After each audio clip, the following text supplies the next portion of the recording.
तो चलिए आज स्टार्ट करते हैं most important topic simplex method, very important for the exam. ठीक है, इसमें स्टार्ट करेंगे प्योर मैक्सिमाइजेशन प्रॉब्लम। इसमें हमको ठीक है ऑब्जेक्टिव फंक्शन मैक्सिमाइज का दिया हुआ है और हमको कॉन्स्टेंट्स गिवन है। इसमें हमने सबसे पहले क्या करना होता है, जो हमको कॉन्स्टेंट गिवन है, ठीक है, ये अनइक्वल है, हमने इनको इक्वल करना होता है। ठीक है, जैसे ये वाली जो कॉन्स्टेंट है, ठीक है, लेस देन है, ठीक है, इस वाली से ये वाली भी लेस देन है। तो ये वाली जो साइड है, ठीक है, छोटी है, इस वाली से ये बड़ी साइड है, ये छोटी साइड है। तो ये छोटी वाली साइड को इक्वल करने के लिए हमको इसमें कुछ ऐड करना पड़ेगा, ठीक है, तभी इक्वल हो सकते हैं। तो इसमें हमने क्या एक स्लैक वेरिएबल ऐड करना होता है। ठीक है, इस साइड हमने एक स्लैक वेरिएबल ऐड करना होता है ताकि ये जो दोनों कॉन्स्टेंट्स हैं, ठीक है, इक्वल हो सके। तो यहाँ पे देखिए मैंने यहाँ पे स्लैक वेरिएबल ऐड कर दिया। ठीक है, यहाँ पे S1 और यहाँ पे S2। तो हमें यहाँ भी ऐड करना पड़ेगा। ठीक है, यहाँ पे हम 0 S1 और 0 S2 ऐड करेंगे। ठीक है, इक्वल करने के लिए हमने यहाँ पे स्लैक वेरिएबल ऐड कर दिया है। उसके बाद हम सिंप्लेक्स टेबल बनाएंगे।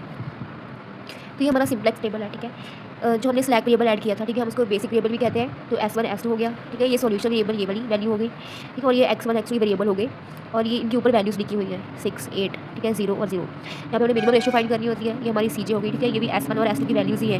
ठीक है, जो हमने यहाँ से निकाली थी। तो चलिए स्टार्ट करते हैं सिंप्लेक्स टेबल। बहुत ही ईजी वे से हम सब सॉल्व करेंगे। तो सबसे पहले हमें यहाँ पे वैल्यू पुट करनी होती है। ठीक है, जैसे यहाँ पे X1 है तो हमें X1 की वैल्यू यहाँ पे पता है 30 और यहाँ पे 5। ठीक है, वैसे X2 की यहाँ पे 20, यहाँ पे 10। यहाँ पे S1 1 है। ठीक है, और यहाँ पे कोई S2 नहीं है तो यहाँ पे 0। यहाँ पे S2 1 है और यहाँ पे S1 नहीं है तो 0। ठीक है, इस तरह वैल्यू पुट कर लेनी है। तो सबसे पहले हमने जो ये वाला कॉलम है, ठीक है, इसकी वैल्यू फाइंड करनी होती है। कैसे फाइंड करनी होती है? ठीक है, ये जो स्लैक वेरिएबल की वैल्यू है, ठीक है, इसको हमने इसके साथ मल्टीप्लाई करना है, फिर प्लस करके हमने इसको इसके साथ मल्टीप्लाई करना है। ठीक है, जैसे मैं यहाँ करके दिखाती हूँ। 0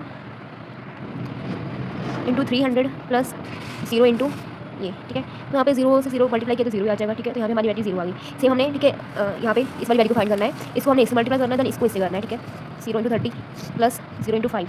तो यहाँ पे वैल्यू 0 ही आएगी, यहाँ पे हमारी वैल्यू 0 है। ये वैसे हमने इसको यहाँ पे मल्टीप्लाई करना है, इसको इसके साथ मल्टीप्लाई करना है। ठीक है, सेम यहाँ पे इसे, तो आप 0 को मल्टीप्लाई करोगे तो यहाँ पे 0 ही आएगी वैल्यूज़। ये हमारी CJ है और ये हमने ZJ फाइंड कर लिया है। तो हम इन दोनों को माइनस करेंगे। ठीक है, तो 6 में से 0 माइनस करेंगे तो 6 आ गया। ठीक है, 8 में से 0 माइनस करेंगे 8 आ गया। 0 में से 0 माइनस करेंगे 0, 0 में से 0 करेंगे -0। ठीक है, ये वैल्यूज़ आ गई।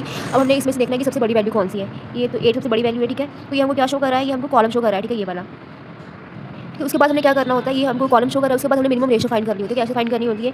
ये कॉलम को बेस ले लेना है। ठीक है, जैसे ये 300 को हमने 20 से डिवाइड करना है, क्योंकि जब हमने इसको चूज़ किया तो ये कॉलम शो कर रहा था। 300 को 20 से डिवाइड करेंगे तो यहाँ पे हमारी वैल्यू आ गई 15। ठीक है, फिर हम 101 को 10 से डिवाइड करेंगे। ठीक है, यहाँ पे हमारी वैल्यू 11 आ गई। ठीक है, ये हमारी जो मिनिमम रेशियो हो गई।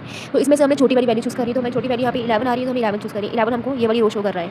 ठीक है, 8 वाली से हमको ये वाली कॉलम शो कर रहा था और 11 हमको ये वाली जो रो है वो शो कर रहा है।